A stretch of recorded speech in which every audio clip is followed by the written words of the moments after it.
Alhamdulillah nahmaduhu wa nasta'inuhu wa nastaghfiruh wa na'udzu billahi min syururi anfusina wa sayyiati a'malina may yahdihillahu fala mudhillalah wa may yudlil fala hadiyalah. Asyhadu an la ilaha illallah wahdahu la syarikalah wa asyhadu anna Muhammadan abduhu wa rasuluh. Qala Allahu ta'ala fil Qur'anil Karim, a'udzu billahi minasyaitonir rajim. Innamal mu'minuna ikhwatun fa aslihu baina akhwaikum wattaqullaha la'allakum turhamun. Amma ba'. Pada kesempatan ini, alhamdulillah, saya akan membahas mengenai mukmin dengan mukmin itu bersaudara. Allah Subhanahu wa taala menegaskan bahwa antara mukmin dengan mukmin itu bersaudara di dalam surat Al-Hujurat ayat 10, yaitu innamal mu'minuna ikhwatun. Sesungguhnya orang mukmin itu bersaudara. Fa aslihu baina akhwaikum. Hendaklah mendamaikan di antara dua saudara yang berselisih. Wattaqullaha la'allakum turhamun. Dan hendaklah kalian takwa kepada Allah supaya mendapat rahmat. Sikap saudara terhadap saudaranya adalah pertama, saling tolong menolong. Ta'awanu 'alal birri wat taqwa wa la ta'awanu 'alal ismi wal udwan. Hendaklah kalian saling tolong menolong dalam ketakwaan dan jangan saling tolong menolong dalam perbuatan dosa. Ini juga Allah menegaskan bahwa antara mukmin dengan mukmin itu harus benar-benar seperti saudara, sehingga apabila ada saudara satu membutuhkan, maka saudara yang lainnya menolong. Yang kedua, antara saudara dengan saudara itu harus saling menyelamatkan. Rasulullah SAW bersabda, al-muslimu akhul muslim, la yadlimuhu, wa la yahduluhu, wa la yahkiruhu. Seorang muslim dengan muslim itu bersaudara dan janganlah saling menganiaya, jangan saling mengecewakan, dan jangan saling menghina. Jadi jelas antara mukmin dengan mukmin itu harus saling menyelamatkan, baik menyelamatkan jiwa atau kehormatannya. Lebih tegas di dalam hadis lain, Rasul menyatakan, kullu muslimin alal muslim haramun damuhu wa maluhu wa irduhu. Setiap muslim dengan muslim itu haram darahnya, hartanya, dan kehormatannya. Darahnya artinya seorang muslim itu tidak boleh saling membunuh. Sebab siapa yang membunuh seorang muslim, apalagi dengan sengaja, maka sanksinya itu sangat berat. Allah akan menyediakan siksa yang sangat keras dan kemudian dikutuk oleh Allah Subhanahu wa taala bagi seorang pembunuh itu. Membunuh seorang muslim dengan sengaja bagi Allah itu sangat berat. Bahkan dalam hadis lain Rasul menyatakan Allah itu sangat berat kalau misalnya ada seorang muslim terbunuh dengan sengaja. Seorang saja. Apalagi kalau misalnya lebih, tuh, ada 6 orang yang terbunuh sesama muslim, maka jelas itu sangat berat bagi seorang pembunuh, apalagi membunuh direncanakan, apalagi kemudian direkayasa. Itu sungguh sangat berat. Artinya haram jelas darahnya. Yang kedua, hartanya. Hartanya itu artinya tidak boleh mengambil seorang muslim harta muslim lainnya, karena memang itu haram. Perpindahan harta itu harus jelas. Di antara kita, perpindahan harta itu misalnya dengan cara hibah, dengan cara waris, dengan cara jual beli, dengan cara sewa atau kontrak, itu yang dibolehkan. Tetapi kalau mengambil dengan paksa, jelas hartanya itu haram bagi seorang muslim. Apakah itu disengaja ataupun tidak disengaja, haram mengambil harta muslim. Yang ketiga adalah kehormatannya. Kehormatannya itu tidak saling mengecewakan, tidak saling mengejek, tidak saling membicarakan kesalahan seseorang.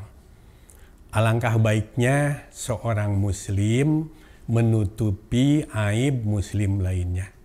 Karena kalau misalnya dibicarakan kesalahan orang muslim dibicarakan, maka yang bicaranya berdosa, yang mendengarkannya juga berdosa. Sama-sama berdosa gitu.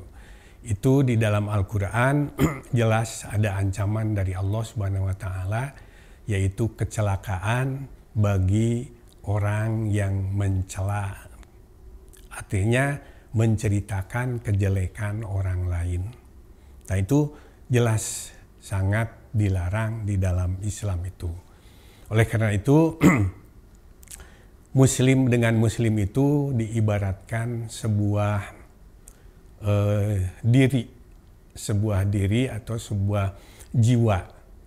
Jadi di antara muslim dengan muslim itu ibarat sebuah diri, artinya apabila di dalam diri, di dalam jiwa itu tangan merasa sakit, maka yang lainnya akan merasa sakit juga.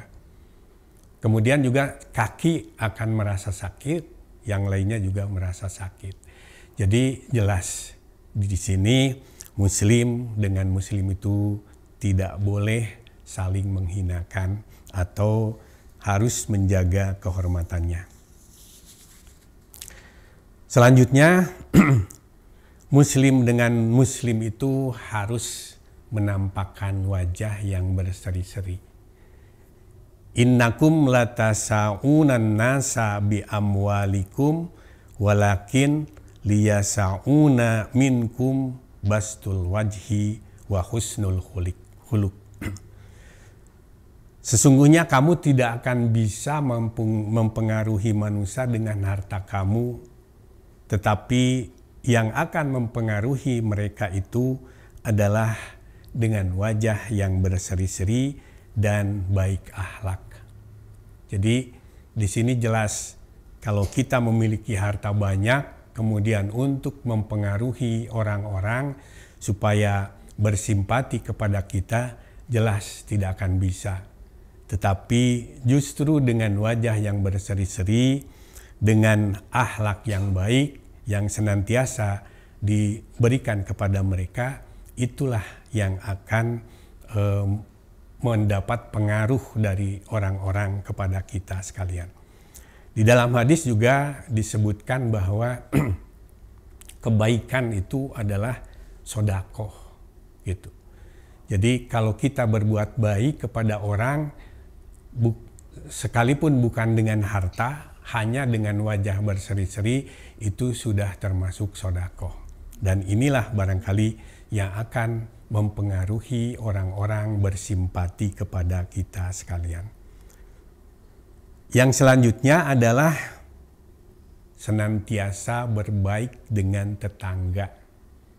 Karena memang tetangga itu adalah mereka yang paling dekat kepada kita, walaupun tetangga itu orang lain. Dan kalau kita mendapat musibah, maka yang paling dulu memberikan pertolongan itu kepada kita adalah tetangga. Di dalam hadis Rasulullah SAW menyatakan, "Walladzi nafsi biyadihi la yu'minu abdun hatta yuhibba li jarihi ma yuhibbu li nafsihi." Demi yang diriku ada pada kekuasaannya, tidak termasuk beriman seseorang sehingga dia mencintai tetangganya seperti mencintai dirinya. Jadi disinilah barangkali kita dengan tetangga tuh harus senantiasa berbuat baik, tidak saling curiga. Di dalam hadis Rasulullah SAW juga menyatakan kepada Siti Aisyah. Siti Aisyah apabila masak sayur gitu ya, masak sayur, hendaklah diperbanyak airnya dan kemudian dibagi-bagi kepada tetangga. Idza tabahta marokotan faksir ma'aha wa ta'ahad jironaka. Apabila engkau memasak sayur, hendaklah perbanyak airnya, kemudian dibagikan kepada tetangga. Ini mengandung arti bukan airnya saja yang dibagikan, tetapi kita kalau memasak sayur itu harus diperbanyak, kemudian dibagi-bagi kepada tetangga, apalagi kalau tetangga itu mencium masakan kita gitu. Jadi harus diberi atau dibagi mereka itu. Kemudian yang selanjutnya, muslim dengan muslim itu harus senantiasa menyebarkan salam. Seseorang yang bermusuhan atau istilah Sundanya itu pasea, maka hanya dihalalkan sampai 3 hari dan kesananya harus damai.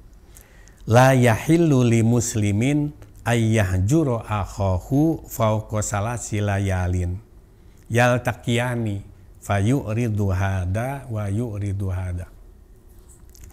Tidak halal bagi seorang muslim bermusuhan dengan saudaranya lebih dari 3 hari.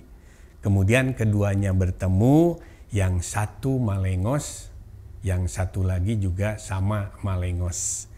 Maka kata Rasul, wa khairuhuma yabda'u bisalam. Yang paling baik di antara keduanya itu adalah dengan salam, mengucapkan salam. Artinya salam itu adalah doa keselamatan. Suatu ketika Imam Syafi'i diminta untuk mendamaikan 2 muslim yang bertengkar, yang berselisih. Maka beliau menyuruh kepada kedua orang itu untuk datang ke rumahnya. Yang seorang telah datang kemudian menunggu dan yang seorang lagi belum. Dan ketika menunggu kemudian datang saudaranya dan kemudian membaca salam. Assalamualaikum, lalu dijawab oleh saudaranya yang menunggu tadi, waalaikumsalam. Kata Imam Syafi'i, alhamdulillah saudara ini sudah berdamai gitu.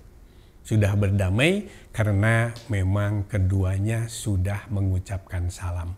Assalamualaikum itu adalah semoga engkau mendapat keselamatan. Waalaikumsalam juga engkau mendapat keselamatan.